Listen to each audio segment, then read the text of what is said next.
నమస్తే, నేను Kavitha. Welcome to I dream news. ఆంధ్రప్రదేశ్లో 2004 నుంచి లేటెస్ట్గా 2024లో జరిగిన ఎన్నికల వరకు ప్రతి టర్మ్లోనూ పోల్ పర్సంటేజ్ అనేది ఎక్కువగా నమోదవుతూనే వస్తుంది. అయితే ఈసారి మాత్రమే పోల్ పర్సంటేజ్ గురించి అంత చర్చ ఎందుకు జరిగింది?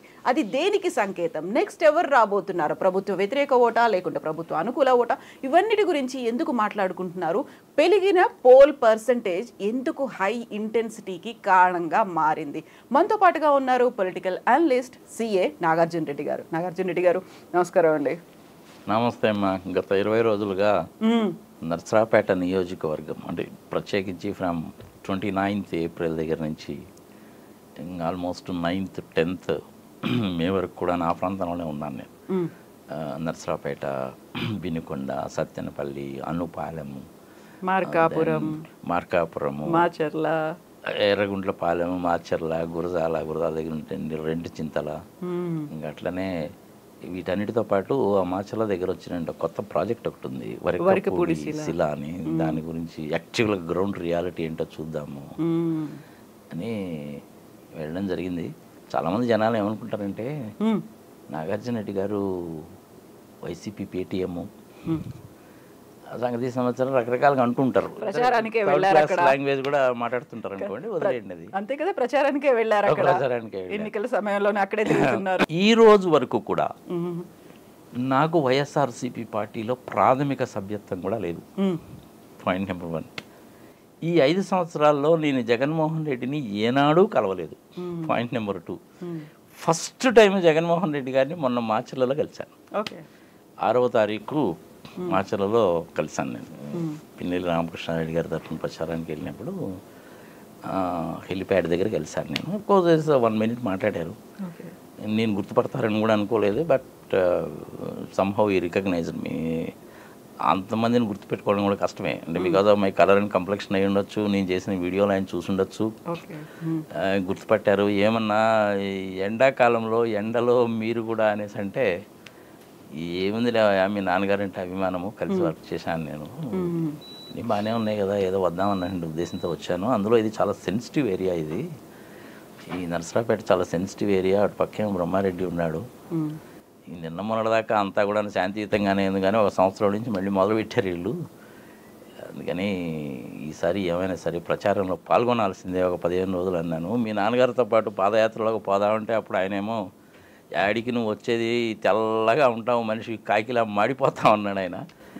నేను వేరే ఇంకొకళ్ళని కలిసి సెక్రటేరియట్లోనూ క్యాంప్ ఆఫీస్లోనే చేసేవాళ్ళము, కిరణ్ కుమార్ రెడ్డి మేము. అన్ఫార్చునేట్లీ కిరణ్ కుమార్ రెడ్డి చనిపోయాడు అనుకో తర్వాత. అది సంగతి సంవత్సరం అవసరం మాట్లాడితే ఒక్కసారి ఇలా తల పక్కకి తిప్పి, ఏంటన్నా ఎన్ని వస్తాయని మీ ఊహ అంటే, ఏ 120కి తక్కువ కాకుండా వస్తాయా నీకు, ఏం వరి కావాల్సిన పని ఏం లేదు. క్యాంపెయినింగ్ సమయంలో ఈ మాట అయ్యి వెళ్ళిపోయిన దగ్గర బస్సు ఎక్కబోయేది. సరే, నా మనసులో ఉన్నది ఏదో నేను చూసింది విన్న దాన్ని బట్టి చెప్పాను నేను. ఆయనకు అడగాల్సిన అవసరం ఉందా అంటే లేదమ్మా. చుట్టుపక్కల ఉంటారు కదా చాలామంది, 10 మంది కంటే ఎక్కువ అలో చేయరు అక్కడికి. రామకృష్ణారెడ్డి ప్లస్ వాళ్ళ బ్రదరు వాళ్ళు వీళ్ళు ఉన్నారు. విచిత్రం ఏంటంటే అక్కడ ఉన్న సెక్యూరిటీ గార్డ్స్ వాళ్ళందరూ కూడా నన్ను గుర్తుపెట్టారు. వాళ్ళు ఈసారి ఎండలో ఎండలు పెడతారు, ½ an hour లేట్ అయ్యేటట్టుంది, మీరు లోపల కూర్చుంటారా అని అడిగారు. బస్సు లోపల. లేదు, ప్రోటోకాల్స్ ఉంటాయి లేవా అనవసరంగా, బాగుండదులే అనేసి ఇంక అక్కడే నిలబడ్డాం అనేసి జరిగింది. చక్కగానే రిసీవ్ చేసుకున్నాడు. And said it. What he told me is, Bharati videos అన్ని చూస్తుందట, దానికి సంబంధించింది కొన్ని వీడియోస్ చూపించింది నాకు అనేసి అన్నాడు ఆయన. ఆ ఒక్క నిమిషంలో అంతకంటే ఏం మాట్లాడతారు చెప్పు? ముఖ్యమంత్రి హోదాలో ఉన్నటువంటి మనిషి అసలే ½ an hour లేట్ అయిపోయింది, పైన ఎండ ఏమో వాయించేస్తుంది. నిజంగా హ్యాట్స్ ఆఫ్ అమ్మా, ఒప్పుకోవాలి. నేను క్రోసూర్లో చూశాను, ఇక్కడ చూశాను, వేరే ప్లేసెస్లో నేనైతే చూడలేదు, కానీ ఫిజికల్గా క్రోసూర్లోనూ మాచర్లో చూశాను నేను. అసలు అట్లా మాట్లాడడం అనేటువంటిది, బస్సు పైనెక్కి ఎండ వాయించేస్తా ఉంటే మాట్లాడడం అనేటువంటిది సామాన్యమైన విషయం కాదు. నాకు అన్నిటికంటే ఆశ్చర్యకరమైన విషయం ఏంటంటే, let the people also no through you, వైఎస్ఆర్సీపీలో ఉండేటువంటి ఎమ్మెల్యేలు ఎంపీలు ఏం చేస్తున్నారు? అంతా బాధ్యత అంతా ఈయన ఒక్కడి మీదనే పెట్టేసి వీళ్ళేమో టికెట్లు తీసుకొని గడప గడపకు ప్రోగ్రాం వెళ్ళండి అంటే వెళ్లకుండా ఇంట్లో కూర్చోవడం న్యాయమా ధర్మమా అనేటువంటిది ప్రజల విజ్ఞతకు వదిలేద్దాం. ఆయన ఒక్కడే ఎంత అని చెప్పి తిరుగుతాడమ్మా రాష్ట్రం అంతా. అక్కడ ఉండేటువంటి ఎమ్మెల్యేలు ఎంపీలు వాళ్ళ కాన్స్టిట్యున్సీలో గత 5 సంవత్సరాల్లో ఏం జరిగింది, ఒక్కొక్క విలేజ్కి పథకాల మూలకంగా ఎంత వచ్చింది, ప్రజల మనోభావాలు ఎలా ఉన్నాయి, తప్పులు ఏం జరిగినాయి చూసుకోవాలిగా. నాకైతే ఎవరు చూసినట్టు కనపడలేదు. ఇప్పుడు మీరు 70-80 మందిని మార్చడానికి కారణం కూడా అదే. ఫర్ ఇన్ఫర్మేషన్, ఒక్కొక్క విలేజ్లో మేము చూసినటువంటి దాన్ని బట్టి చూస్తే ఒక పర్టికులర్ విలేజ్ చూసుకుంటే ఉన్నటువంటి పథకాల ద్వారా, అది అమ్మఒడి కావచ్చు, దీపమ్మ కావచ్చు, దీవెన కావచ్చు, లేకపోతే గోరుముద్ద కావచ్చు, రైతు భరోసా కానీ ఇంకొకటి కానీ చూస్తే ప్రతి విలేజ్కి కూడాను 3 కోట్ల రూపాయలకి తగ్గకుండా బెనిఫిట్ వచ్చిందమ్మా. మేము ఆ టేబుల్స్ కూడా వేసి చూసామన్నమాట ఎంతెంత వచ్చినాయని. అలాంటి విషయాలు అనేటువంటిది ఎమ్మెల్యేలు ఎందుకు చెప్పలేదు?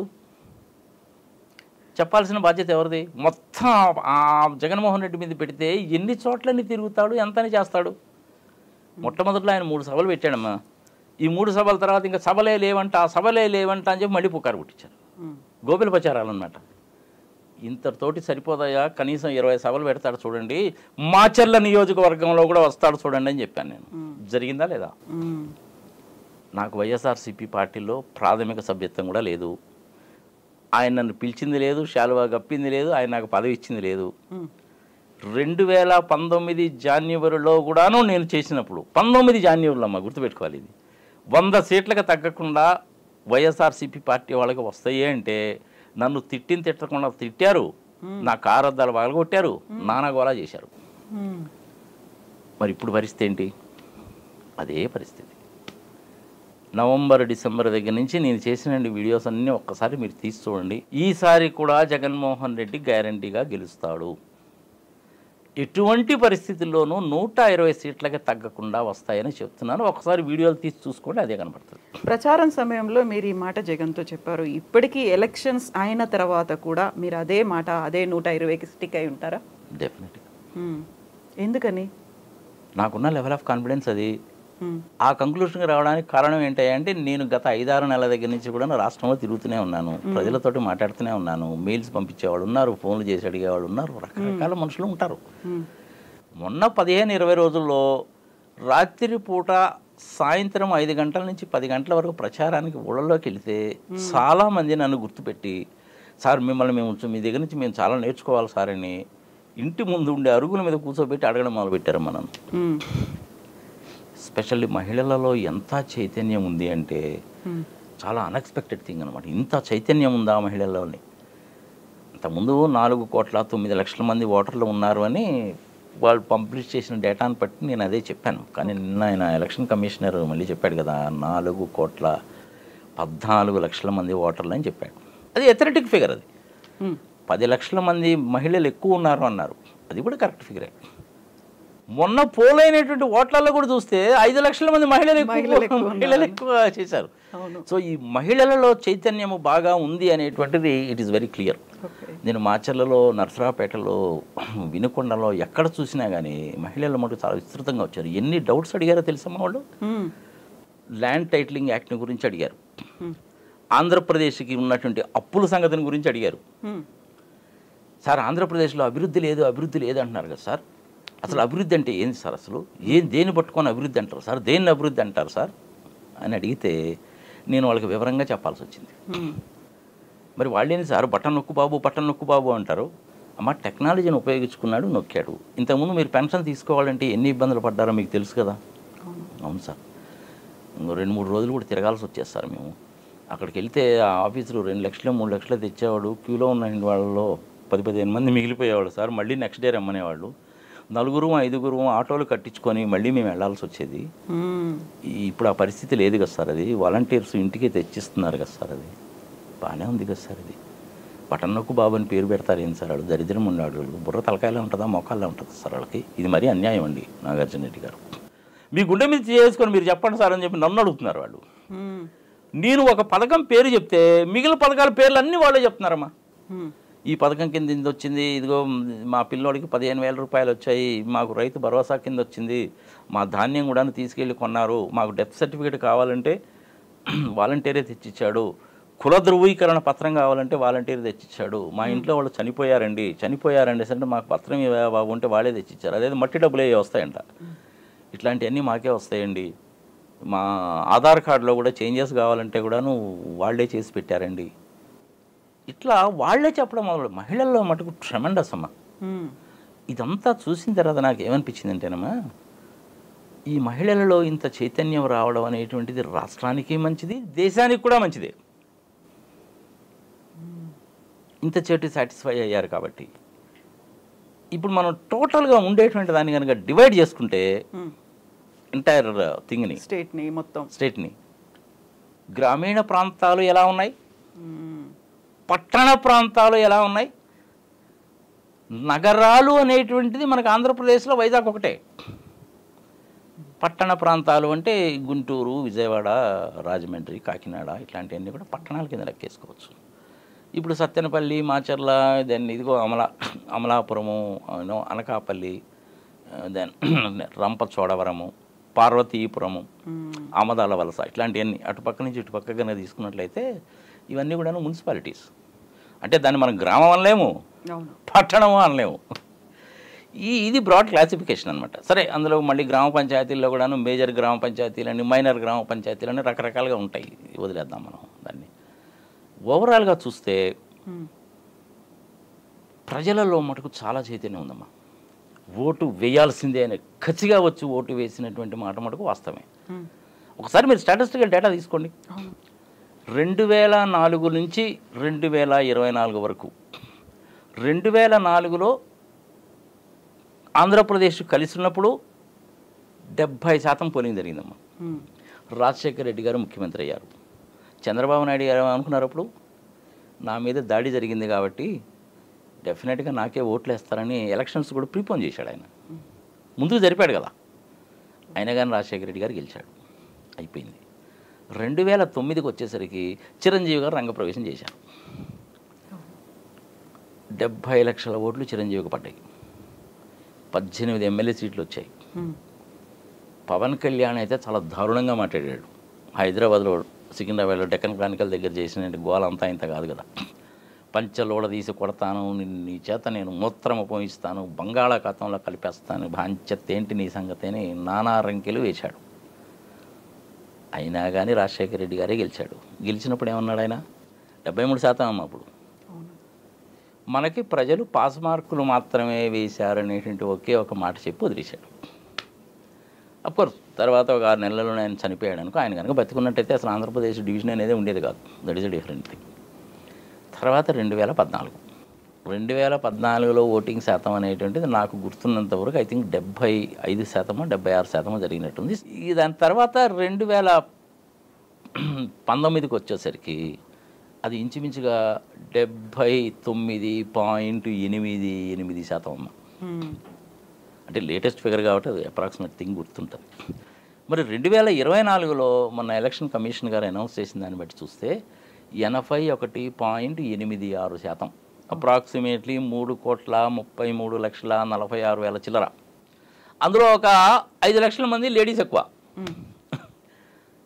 సో గత 20 సంవత్సరాల నుంచి కనుక తీసుకుంటే అటు ఆంధ్రప్రదేశ్లో కానీ ఇటు తెలంగాణలో కూడా 2 రాష్ట్రాలు, తెలుగు రాష్ట్రాల్లో పర్సంటేజ్ ఆఫ్ ఓటింగ్ అనేటువంటిది పెరుగుతూ వచ్చింది. ఇది మంచి సూచన. ఈ పెరిగిన పర్సంటేజ్ ఎవరికి అడ్వాంటేజ్ ఉంటుంది అని కనుక మనం కనుక అనలైజ్ చేయాలి అంటే చాలా డిఫికల్ట్.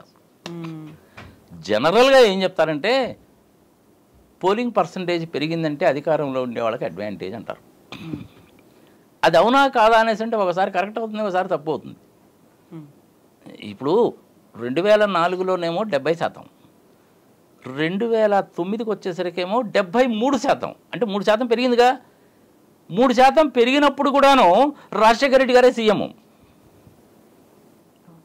అవునా? మరి 2014కి వచ్చేసరికి రాష్ట్రం విడిపోయినప్పుడు 75%, 76% జరిగింది. అప్పుడు ఓట్ల తేడా ఎంత అంటే కేవలం 5 లక్షలేనమ్మా ఓట్ల తేడా.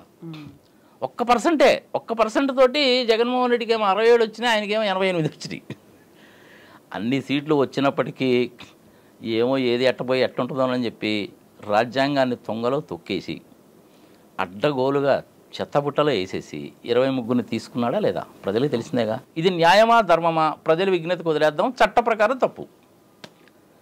ఇదంతా చేసింది ఎవరైనా అంటే గవర్నర్ గారు చేశారు. అప్పుడు గవర్నర్ ఎవరున్నారు మనకి? నరసింహన్ గారు ఉన్నారు. ఆ నరసింహన్ గారు ఏం చేశారనేది తర్వాత ఇంకో వీడియోలో కూడా చెప్పుకోవచ్చు. అది కూడా తెలియదంటే ఏం కాదు, ఓటుకు నోటు విషయంలో ఏం చేశాడో మనకు తెలుస్తుంది. ఇట్లా పోలింగ్ పర్సంటేజ్ పెరిగితే అధికార పార్టీకి ఒకసారి అడ్వాంటేజ్ ఉంటుంది, అపోజిషన్ పార్టీకి ఒకసారి అడ్వాంటేజ్ ఉంటుంది. కరెక్ట్గా ఇది కరెక్టు అని మనం చెప్పలేము.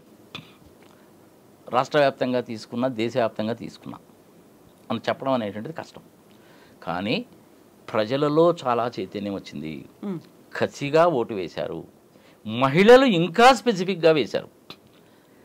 మనం చెప్పుకుంటున్నాం కదా రూరల్ ఏరియాస్ అని చెప్పుకున్నాం. రూరల్ ఏరియాస్లో ఎస్పెషల్లీ మహిళలు వైఎస్ఆర్సీపీకే 90% వేశారు. అంటే ఒక 55-60% మహిళలు అనేటువంటిది వైఎస్ఆర్సీపీకి వేస్తే మిగిలిన వాళ్ళు తెలుగుదేశం పార్టీకి వేసి ఉండొచ్చు, జనసేనకి వేసి ఉండొచ్చు. ఇప్పుడు సపోజ్ నేనే ఉన్నానమ్మా, నేను హైదరాబాద్లో ఉంటున్నాను గత 50 సంవత్సరాల నుంచి, నేనే ఆంధ్రప్రదేశ్లో ఉన్నాను అనుకో, నాకు ₹1 బెనిఫిట్ రాదు. ఎందుకని? మీరు అర్హులు కాదు కాబట్టి. ఎందుకు అర్హుని కాదు? నేను ఇన్కమ్ ట్యాక్స్ ఎస్ఎస్సీని, నాకు తిరగడానికి కారు ఉంది, పోయింది నీకు అక్కడే. ఆ బెనిఫిట్స్ అనేటువంటిది ఎవరికి ఇస్తారు? నువ్వు ఇన్కమ్ ట్యాక్స్ ఎస్ఎస్సీవి కావు, నీకు సొంత ఇల్లు లేదు, నీకు సొంత వాహనము లేదు, 5 ఎకరాలకు తక్కువగా భూమి ఉంది, లేదంటే నువ్వు భూమి కౌలుకు తీసుకొని చేసుకుంటున్నావు, నీకున్న విద్యా అర్హతలను బట్టి నీకు గవర్నమెంట్ ఉద్యోగం రాదు, బ్యాంకుల్లో ఉద్యోగాలు రావు, పరిశ్రమల్లో ఉద్యోగాలు రావు, నువ్వేదో చిన్న చిన్న వ్యాపారం మాత్రమే చేసుకొని బతకాలి. దానికి స్కిల్ డెవలప్మెంట్ అనేటువంటి ప్రోగ్రాం పెట్టారు. మన చంద్రబాబు నాయుడు గారు దాన్ని ఎట్ట చేశాడో మనకు తెలుసు, తర్వాత చెప్పుకున్నాం, చాలా వీడియోలో చెప్పాం. ఇప్పుడు అది కేసు సుప్రీంకోర్టు దాకా ఉంది, ఇది తెలిసిందే. చక్కటి ప్రోగ్రాంని సర్వనాశనం చేశాడు. ఇవన్నీ కూడాను ప్రజల లెక్కలో తీసుకున్నారు. పల్లెటూళ్ళల్లో ఉండేటువంటి వాళ్ళు 100 మంది ఓటేశారు అనుకోమ్మా, 60-65 మంది మహిళలు వైఎస్ఆర్సీపీకి వేసారు, గంప కొత్తగా వేసారు. అదే పట్టణ ప్రాంతాల్లో కనుక వస్తే అదే 100 మంది ఓటర్స్లో ఎట్టలేదన్నా ఎంత పట్టణం అయినా కానీ చదువుకున్న వాళ్ళు ఎక్కువ ఉన్నారని చెప్పి అనుకున్నా కానీ పేద వర్గాలు అయితే ఉంటారుగా, ఫుట్పాత్ల మీద వ్యాపారం చేసుకునేవాడు ఉంటాడుగా, అవునా? అక్కడ నుంచి వలస వచ్చిన వాళ్ళు ఉంటారు కదా, పల్లెల నుంచి ఉంటారు కదా. ఇప్పుడు మనకి హైదరాబాద్ పట్టణమే తీసుకోమా, వలస వచ్చిన వాళ్ళని అంటున్నా కూడా చెప్తున్నాను నేను. హైదరాబాద్లో మెజారిటీ ఆఫ్ ద అపార్ట్మెంట్స్లో మనకు వాచ్మెన్స్ ఎవరు? శ్రీకాకుళం నుంచి, విజయనగరం నుంచి వచ్చినటువంటి వాళ్ళందరూ కూడాను, మెజారిటీ ఆఫ్ ద పీపుల్ అందరూ కూడాను మనకి కుక్కడపల్లి దగ్గర నుంచి మియాపూర్ వరకు, మహబూబ్ నగర్ దగ్గర నుంచి, నల్గొండ నుంచి, ఆదిలాబాద్ నుంచి వచ్చినటువంటి వాళ్ళందరూ కూడాను ఎల్బీ నగరు, సికింద్రాబాదు, సైనిక్పూరి, ఇది లెక్క నేను చూశాను కాబట్టి చెప్తున్నాను. ఆ మెజారిటీ ఆఫ్ ద వాచ్మెన్స్లో కూడాను చాలామంది ఐరన్ కూడా చేస్తారు. ప్లస్ ఆ అపార్ట్మెంట్స్లో ఉండేటువంటి కార్లను క్లీన్ చేయడం అనేటువంటి పని కూడా చేస్తారు. ఈ 3 పనులు ఉంటాయి. ఒక ₹20,000 వస్తాయి వాళ్ళకి, కంఫర్టబుల్. ఆ వాతావరణం మనం హైదరాబాద్లో చూసాంగా, అదే వాతావరణం మనకు వైజాగ్లో కూడా కనపడుతుంది. ఈ 2 ప్రాంతాల్లో మాత్రమే మనకు కనపడుతుందమ్మా, ఈ మిగిలిన దగ్గర మనకు కనపడదు. సో పట్టణ ప్రాంతాల్లో ఉండేటువంటి ప్రజలకి అసంతృప్తి ఎందుకు అంటే, నాకేం బెనిఫిట్ రాలేదు కదయ్యా అనేటువంటిది అసంతృప్తి. వాళ్ళల్లో కూడాను మనకు వాళ్ళకంటే కంపేర్ చేసుకుంటే మనం బాగానే ఉన్నాం కదా స్వామి, వాడు 2 పూటలు తింటున్నాడు, మనం 2 పూటలు తింటున్నాము, వాడు పిల్లల్ని గవర్నమెంట్ స్కూల్స్లో చదివించుకుంటున్నాడు, మనం ప్రైవేట్ స్కూల్స్లో చదివించుకున్నాం, వాడికంటే మనం బాగానే ఉన్నాం కదా, మనకు రాకపోయినా పర్లేదులే బాగానే ఉందిగా అనుకునేటువంటి పట్టణ ప్రాంత ప్రజలు కూడా ఉన్నారు. మరి వాళ్ళు ఎవరికి ఓటేశారంటే వాళ్ళు డెఫినెట్గా వైఎస్ఆర్సీపీగా ఓటేశారు. పట్టణ ప్రాంతాల్లో ఉండేటువంటి వాళ్ళు బెనిఫిట్ పొందినటువంటి వాళ్ళు ఎవరైతే ఉన్నారో వాళ్ళు వైఎస్ఆర్సీపీకి వేశారు. సో ఓవరాల్గా తీసుకుంటే ఏమవుతుందంటే మళ్ళీ ఒకసారి 49-50% వైఎస్ఆర్సీపీ వాళ్ళకి వస్తాయి. పల్లెటూళ్ళల్లో పథకాలు పొందిన వాళ్ళందరూ కూడాను వైఎస్ఆర్సీపీకి వేశారు. నన్నే చాలామంది ఇంటర్వ్యూ చేశారంటుంటే, సుబ్బమ్మక్క రావే, ఎంకమ్మక్క రావే, ఇదిగో ఈయన మన టీవీలో చాలాసార్లు చూస్తుంటాము, ఈయన మన ఊరికి వచ్చాడు, రండి రాత్రి ఇప్పుడు 10 గంటలకమ్మా నన్ను అరుగు మీద కూర్చోబెట్టి ఇంటర్వ్యూ చేసేవాళ్ళు. నేను వాళ్ళని ఇంటర్వ్యూ చేయడం కాదు, వాళ్ళు నన్ను ఇంటర్వ్యూ చేసేవాళ్ళు. మీరు ప్రపంచంలో ఎన్ని దేశాలు తిరుగుంటారండి, మీ వయసు ఎంతండి, మీరు ఏం చదువుకున్నారండి, మిమ్మల్ని మేము టీవీలో చూస్తుంటామండి, మీ వీడియోలు కూడా చూస్తుంటామండి, మా పిల్లలు చూపిస్తుంటారండి. సార్ ఇది అదేదో టైటిలింగ్ యాక్ట్ అంట కదా సార్, ఆ టైటిలింగ్ యాక్ట్ తోటి జగన్మోహన్ రెడ్డి మా భూములన్నీ తీసేసుకుంటాడంట కదా సార్, అవి తీసుకెళ్ళి బ్యాంకులో తాకట్టు పెట్టుకుంటాడంట కదా సార్, మా భూమి ఆయన పేరే రాసేసుకుంటాడంట కదా, ఆయన పేరు మీద రాసేసుకుంటాడంట కదా సార్, ఇది ఎట్ట కుదురుతుంది సార్, ఇది జనరల్గా ఎవడన్నా చేస్తాడా సార్, అట్లా ఎవడు చేయడు కదా సార్. ఎక్కడ జరిగింది, మన దగ్గర ఎందుకు జరుగుతుంది? వాళ్ళే చెప్తున్నారు ఎక్కడ జరగదు కదా సార్, ఇది 100 ఏళ్ళ నుంచి ఎక్కడ జరగలేదు కదా, ఇది ఎట్లా జరుగుతుంది సార్, అట్లా చెప్తున్నారు ఏంటి సార్ వాళ్ళు. సార్ మీరు దీని గురించి చెప్పండి సార్. అమ్మ నేను కూడాను ఆ చట్టం చదివాను, 70 సెక్షన్లు ఉన్నాయి. ఆ చట్టం మూలకంగా మీ ల్యాండ్ అనేటువంటిది మీదే.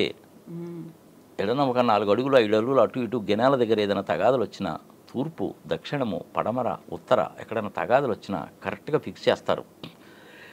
నీ భూమికి అటుపక్క ఇటుపక్క ఉన్నటువంటి వాళ్ళని కూడా పిలుస్తారు, నీకేమైనా అబ్జెక్షన్ ఉందా అని అడుగుతారు. ఏమీ అబ్జెక్షన్ లేదు అనేసి అంటే కోఆర్డినేట్ ఫిక్స్ చేస్తారమ్మా. ఆ కోఆర్డినేట్స్ ఫిక్స్ చేయడం అంటే లాంగిట్యూడ్స్ లాటిట్యూడ్స్ ఉంటాయిలమ్మా. మీ భాషలో కనుక చెప్పాలనే పని అయితే తూర్పు పడమర ఉత్తరము దక్షిణము ఎవరున్నారు ఫిక్స్ చేసి రిజిస్టర్లో రాస్తారమ్మా. ఆ రిజిస్టర్ అనేటువంటిది ఒక రిజిస్టర్. ఆ భూమిని మీరు వేరే వాడికి అమ్ముకున్నా, కాలువలు తవ్వేటప్పుడు గవర్నమెంట్ తీసుకున్నా, మీరు గిఫ్ట్ ఇచ్చినా, మీ పిల్లలకు ఆస్తి పంచినా, ఇవన్నీ కూడా మార్పులే కదమ్మా. ఈ మార్పులు ఇంకొక రిజిస్టర్లో రాస్తారు. తగాదలు వచ్చినాయి అనుకోమ్మా, దానికి ఇంకొక రిజిస్టర్ ఉంటుంది, 3 రిజిస్టర్లు ఉంటాయమ్మా. ఇవి అల్టిమేట్గా గవర్నమెంట్ వాళ్ళు మీకు ఫిక్స్ చేసిన తర్వాత సర్టిఫికెట్ ఇస్తారు, గ్యారంటీ సర్టిఫికెట్. అది తీసుకెళ్ళి బ్యాంకులో పెట్టుకుంటే చాలు, మీరు 2 పుస్తకాలు క్యారీ చేయాల్సిన పనిలా. గవర్నమెంట్ గ్యారంటీ ఇస్తుంది. తగాదలు కనుక వస్తే ఖర్చు కూడా గవర్నమెంట్ పెట్టుకుంటుంది, ఇన్సూరెన్స్ ఉంది దాని మీద. ఇదమ్మా ఆ చట్టం. ఇది జగన్మోహన్ రెడ్డి చెప్పిన చట్టం కాదమ్మా. ఇది మోడీ గారు దేశవ్యాప్తంగా అన్ని రాష్ట్ర ప్రభుత్వాలకి ఇది చేస్తే బాగుంటుంది అని ఒక సూచన చేశారు, దాన్ని అవలంబించమన్నారు. మన ఆంధ్రప్రదేశ్ గవర్నమెంట్ అవలంబించింది. ఇది 3 సంవత్సరాల కింద మొదలుపెట్టారు. అజయ్ కల్లం అనేటువంటి ఆయన టేకప్ చేశాడు. ఆయన చీఫ్ సెక్రటరీగా ఉన్నాడు, నాతో పాటు చదువుకున్నాడు బాపట్లలో. Is my classmate. ఒకసారి నాకు ఎక్స్ప్లెయిన్ చేసి చెప్పాడు ఆయన ఎలా జరుగుతుంది ఏందని. ఇంచుమించుగా 17-20 కోట్ల రూపాయల ఎక్విప్మెంట్ కొన్నారంట వాళ్ళు. పైన తిరిగేటువంటి డ్రోన్లు కానీ, హెలికాప్టర్లు కానీ, ఇన్స్ట్రుమెంట్స్ కానీ, ఎక్విప్మెంట్ కానీ కొన్నారు వాళ్ళు. పర్ఫెక్ట్గా ఉంటుంది మీ సర్టిఫికెటు. మీకు కనుక సంతృప్తికరంగా కనుక లేకపోయినట్లయితే దానికి సపరేట్ మిషనరీ ఉంది. తహసీల్దార్లు ఉన్నారు, ఆర్డీఓలు ఉన్నారు, దానికి సపరేట్ రిప్రజెంటేటివ్స్ ఉన్నారమ్మా. ఇది వాళ్ళ దగ్గరికి వెళ్ళొచ్చు, వాళ్ళు పరిష్కరిస్తారు. కోర్టుకు వెళ్ళాల్సిన అవసరం లేదు మీకు. వాళ్ళు ఇచ్చినటువంటిది మీకు సంతృప్తికరంగా లేకపోతే కలెక్టర్ గారి దగ్గరికి వెళ్ళొచ్చు. కలెక్టర్ గారి దగ్గర సాల్వ్ అయిపోతే మీరు కోర్టుకు వెళ్ళే పని లేదు. అప్పుడు కూడాను మీరు సంతృప్తి చెందకపోతే మీరు హైకోర్టుకు వెళ్ళొచ్చు. అదేం సార్ మరి చంద్రబాబు నాయుడు అసలు కోర్టుకు వెళ్ళేటువంటి అధికారమే లేదు, లాయర్లు అందుకే స్ట్రైక్ చేస్తున్నారని చెప్తున్నాడు అని అడిగారు. అమ్మా ఇంతకుముందు మీరు ఇట్లాంటి వాటికి కోర్టుకు వెళ్ళేవాళ్ళు, మీరు ఇప్పుడు కోర్టుకు వెళ్ళే పని లేదు కదా.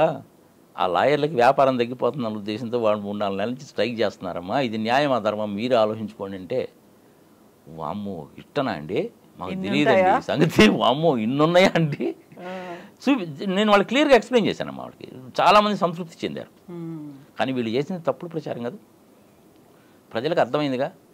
ఈ పని యాక్చువల్గా ఎవరు చేయాలా? నిష్పక్షపాతంగా మాట్లాడుకుందామా మనం. తెలుగుదేశం కావచ్చు, వైఎస్ఆర్సీపీ కావచ్చు, ఆ ప్రాంతంలో ఉండేటువంటి ఎమ్మెల్యే గారు చెప్పాలి. వాళ్ళు ఎవరు చెప్పలేదమ్మా. ఇది న్యాయమా ధర్మమా ప్రజల విజ్ఞతకు వదిలేద్దాం. ఆంధ్రప్రదేశ్కి సంబంధించిన అప్పుల గురించి అడిగారమ్మా నన్ను, అది కూడా క్లారిఫై చేశారు. ఆంధ్రప్రదేశ్లో అసలు అభివృద్ధి లేదంట కదా సార్. అమ్మ అసలు అభివృద్ధి అంటే ఏంది, సంక్షేమం అంటే ఏందో మీకు తెలుసా? అమ్మ తెలుసు సార్, మీలాంటి వాళ్ళు మీ అంత చదువు మాకు ఏడుంది సార్, మాకు లేదు కదా. అమ్మ సంక్షేమం అంటే నీకు ఒక్క ఉదాహరణ చెప్తా అర్థం చేసుకో. సంక్షేమం అంటే ఏంది, అభివృద్ధి అంటే ఏంది మీకే అర్థమవుతుంది. మీ పిల్లోడిని నువ్వు స్కూల్లో చేర్పించావుగా, 5-6 సంవత్సరాల వయసు పిల్లోడిని చేర్పించావుగా, వాడు 10th క్లాస్ పాస్ అయ్యాడుగా, ఇంటర్మీడియట్ పాస్ అయ్యాడుగా. ఫీజు రీయింబర్స్మెంట్ అనేది జగన్మోహన్ రెడ్డి గారి కంటే ముందు రాజశేఖర రెడ్డి గారు తీసుకొచ్చాడుగా. మీ పిల్లోడిని ఇంజనీరింగ్ చదివించుకున్నావుగా నువ్వు, అంటే 16 సంవత్సరాలు పట్టిందా లేదా నీకు?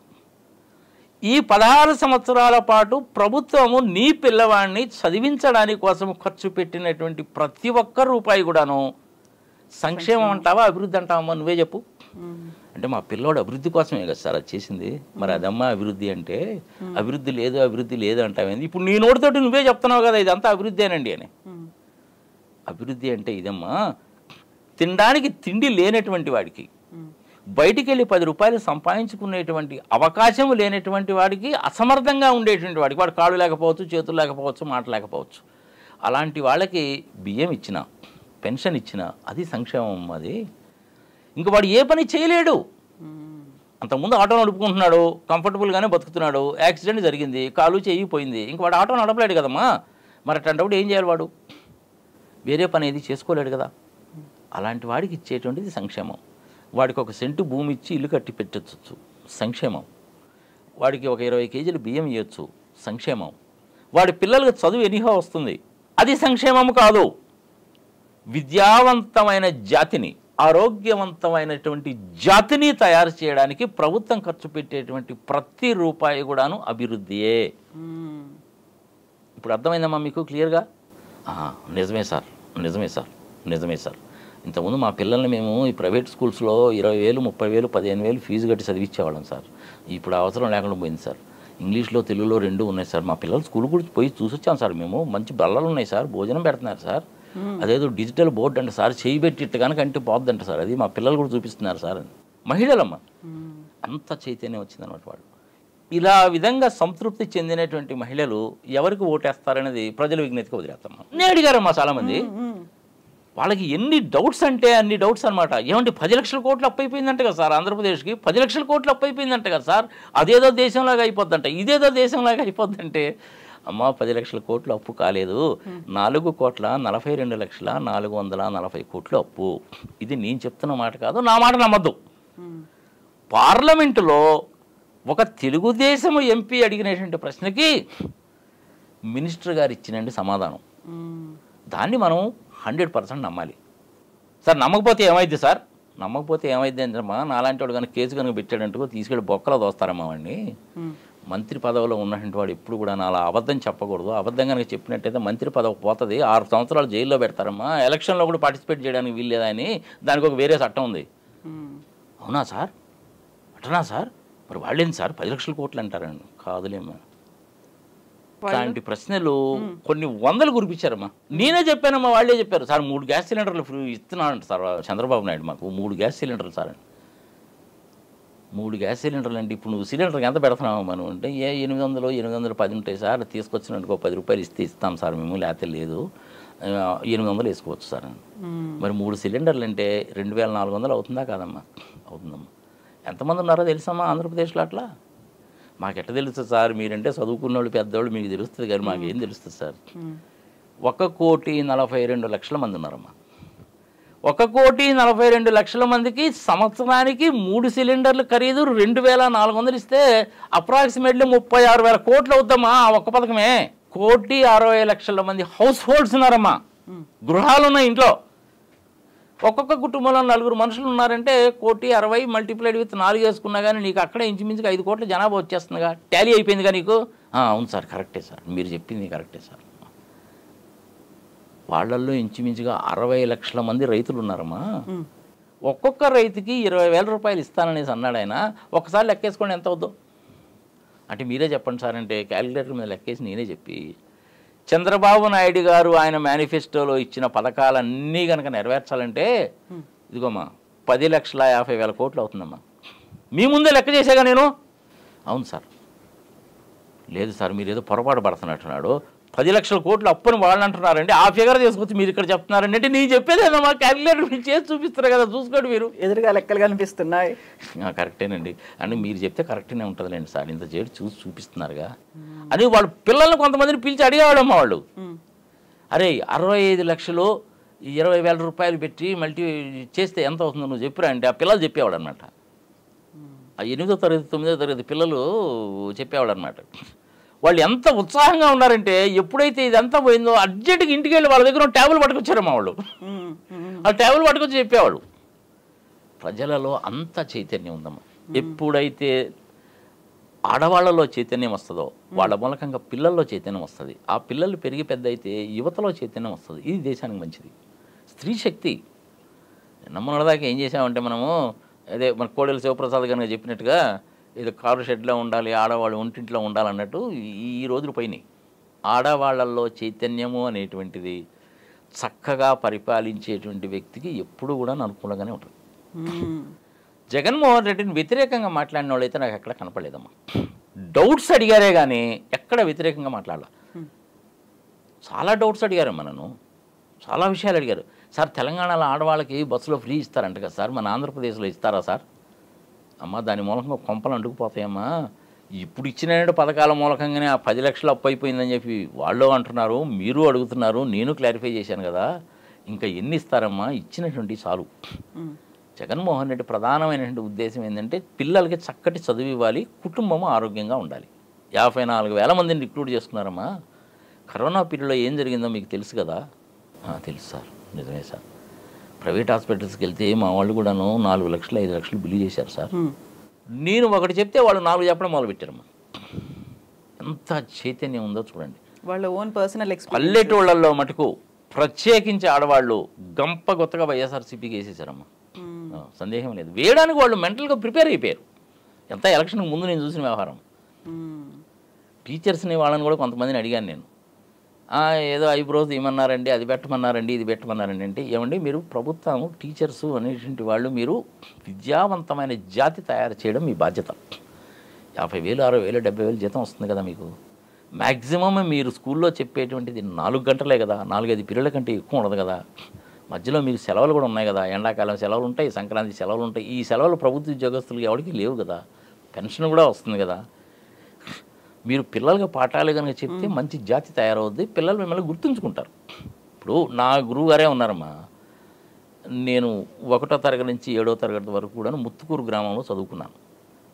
విజయసాయిరెడ్డి నేను ఇద్దరం సేమ్ స్కూలు. మొన్న ఈ మధ్య వెళ్ళినప్పుడు ఆ స్కూల్ ఎట్టా ఉందని చెప్పి చూసి వచ్చాను. చాలా చక్కగా ఉంది, పిల్లలు కూడా ఇంగ్లీష్లో చక్కగా మాట్లాడారు. Everything is excellent. ఆ రోజులకి ఈ రోజులు చాలా తేడా ఉంది. అక్కడ మాకు మియా జాన్ అని ఒక టీచర్ ఉండేవాడమ్మా. రాత్రిపూట నేను ట్యూషన్కి వెళ్తే నిద్రపోతే ఆయన నన్ను ఎత్తుకొని వచ్చి ఇంటి దగ్గర పడుకోబెట్టి వెళ్ళేవాడట. ఈ రోజుల్లో ఆ టీచర్ ఉన్నాడేమో చెప్పండి.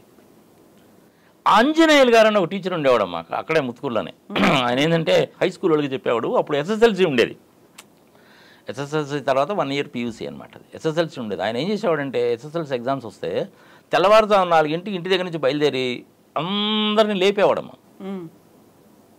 అలాంటి టీచర్లు ఇప్పుడు ఉన్నారా? లేరుగా. అవునా కదా? ఈ గవర్నమెంట్ టీచర్స్ అనేటువంటి వాళ్ళు సరిగా పని చేయకపోవడం మూలకంగా ప్రైవేట్ టీచర్స్ వచ్చాడు. చంద్రబాబు నాయుడు ఏం చేశాడు? గవర్నమెంట్ స్కూల్స్ని నాశనం చేసి ఈ నారాయణ చైతన్య వాళ్ళని ఎంకరేజ్ చేశాడు. గవర్నమెంట్ హాస్పిటల్స్ని నాశనం చేసి ఈ ప్రైవేట్ హాస్పిటల్స్ని ఎంకరేజ్ చేశారు. జగన్మోహన్ రెడ్డి వచ్చిన తర్వాత దాన్ని రివర్స్ చేశాడు అన్న సంగతి పల్లెటూళ్ళల్లో ప్రజలకు కూడా క్లియర్గా కనపడుతుందమ్మా. ఫర్ ఎగ్జాంపుల్ మాచర్ల హాస్పిటలే తీసుకోమా. ఎగ్జాంపుల్ చెప్తాను నేను. మాచర్ల హాస్పిటల్ అనేది 50 బెడ్ హాస్పిటల్. 12 రకాలైనటువంటి ఓపీ యూనిట్స్ ఉన్నాయి అక్కడ. 12 రకాలమ్మా. అది జనరల్గా ఏంటంటే సూపర్ స్పెషాలిటీ హాస్పిటల్స్లోనే ఉంటాయి. ఇంకా డెంటిస్టులు కానీ ఇంకొకళ్ళు కానీ 100 బెడ్ల హాస్పిటల్కి చేస్తున్నారు. కరోనా టైంలో కూడా బ్రహ్మాండంగా చేశారు. చాలా అవార్డ్స్ కూడా వచ్చినాయి ఆ హాస్పిటల్కి. నేను కూడా చూశాను అక్కడ. డాక్టర్స్ని వాళ్ళని అడిగాను, బాగా ఇదిగా ఉన్నారు. ఈవెన్ మందులు కూడా ఉన్నాయి గవర్నమెంట్ హాస్పిటల్లో చూశాను. ముత్తుకూరు హాస్పిటల్లో కూడా చూశాను, మందులు ఉన్నాయి. ముత్తుకూరు హాస్పిటల్ నేను ఎందుకంటున్నానంటే మా నాన్నగారు కీల్పాక్ మెడికల్ కాలేజ్ 1937లో పాస్ అయిన తర్వాత 1937లో 1937 నుంచి 1969 వరకు ఆ ముత్తుకూరు హాస్పిటల్లో ఉన్నాడమ్మా. మధ్యలో మళ్ళీ అక్కడ ఇసుకపాలెం అని, అల్లూరు అని, దెన్ ఇసుకపాలెం అని, బుచ్చిరెడ్డిపాలెం అని అక్కడ పనిచేసినప్పటికీ మెజారిటీ ఆఫ్ ద టైం 1937 నుంచి 1969 వరకు ముత్తుకూరులోనే ఉన్నాడు. మొన్న వెళ్ళినప్పుడు నేను ఆ ముత్తుకూరు హాస్పిటల్ చూశాను. కొత్త బిల్డింగ్ కట్టారు, బాగానే ఉంది. 4 డాక్టర్లు ఉన్నారు ఆ రోజు. దెన్ ఆపరేషన్ థియేటర్ కూడా ఉందండి. బట్ కరోనా పీరియడ్లో క్లోజ్ చేసామండి, మళ్ళీ రీఓపెన్ చేస్తామన్నారు. బ్లడ్ బ్యాంక్ కూడా పెడుతున్నారండి ఇక్కడ అన్నారు. ఇదిగోండి సార్ మందులు సార్, ఇవన్నీ గవర్నమెంట్ సప్లై చేసిందని చెప్పి చూపించారు నాకు. అంటే వైద్య వ్యవస్థ బాగుపడిందా లేదా, దాని బెనిఫిట్ పల్లెటూరులో ఉండేటువంటి వాళ్ళకి వచ్చిందా లేదా అన్నది కళ్ళకు కనపడుతుందిగా. స్కూల్స్ ఎలా ఉన్నాయో కళ్ళకు కనపడుతుందిగా. నేను ఏ స్కూల్లో అయితే కింద కూర్చొని చదువుకున్నానో ఇప్పుడు ఆ స్కూల్లో బ్లూ కలర్ బల్లలు చూశాను. నేను కూడా అక్కడ కూర్చున్నాను ఒక 2 నిమిషాలు. ఓహో నేను ఇక్కడ కదా కూర్చున్నానండి. ఎదురుగా డిజిటల్ బోర్డు కనపడుతుంది, పైన ఏమో ప్రొజెక్టర్ కనపడుతుంది. ఇంకేం కావాలి నీకు అంతకంటే. మేము ఉన్నప్పుడు కూడాను మాకు మధ్యాహ్నం ఉప్మా పెట్టేవాళ్ళం. అప్పుడు ఏంటంటే మనకి జాన్ ఎఫ్ కెనడీ వాళ్ళు ప్రైమ్ మినిస్టర్ ప్రెసిడెంట్గా ఉన్నప్పుడు యూఎస్కి, తర్వాత వచ్చినటువంటి వాళ్ళు కూడాను మనకి గోధుమ రవ్వ పంపించేవాడు. గోధుమ రవ్వ ఆయిల్ వచ్చాయన్నమాట. అది మధ్యాహ్నం పూట మాకు ఉప్మా చేసి పెట్టేవాడు. మేము ఉప్మా తినేవాళ్ళం. సో ఇప్పుడేదో ఆహార పథకము పౌష్టిక ఆహారం అని చెప్పి ఈ ప్రభుత్వాలు చెప్తున్నాయి, కానీ ఈ పథకాలు అనేటువంటిది 1960s కూడా ఉన్నాయమ్మా. ఈ ప్రజల విషయం తెలుసుకోవాలి. నేను ఉప్మా తిన్నాను కాబట్టి చెప్తున్నాను నేను. అదే పథకాలు కొత్త గవర్నమెంట్స్ కంటిన్యూ చేస్తాయి. అప్పుడు 10 రూపాయలు ఇచ్చేటువంటిది ఇప్పుడు 30 రూపాయలు ఇస్తాయి. వైఎస్ఆర్సీపీ వాళ్ళు గెలుస్తారా లేదా అన్నది నేను ఇంతకుముందు ఏ మాట అయితే చెప్పానో అదే